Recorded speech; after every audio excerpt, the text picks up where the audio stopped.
Welcome to the Startup Espresso. I'm Hall T. Martin, the host of the show, where we talk about raising funding for your startup and the time it takes to have an espresso. I hope you enjoy this episode.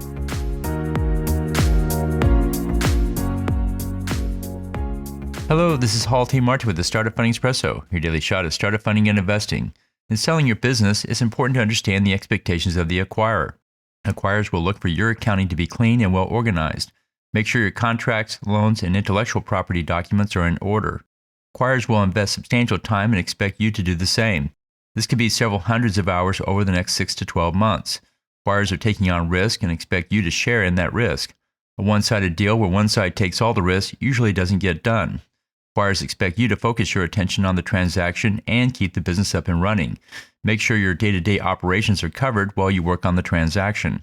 Avoid putting the acquirers in a place that makes them look bad. Make sure you are setting up the deal so the acquiring team looks good to their reports.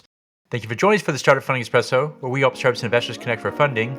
Let's go start listening to today. Hall T. Martin is the director of Investor Connect, which is a 501c3 nonprofit dedicated to the education of investors for early-stage funding.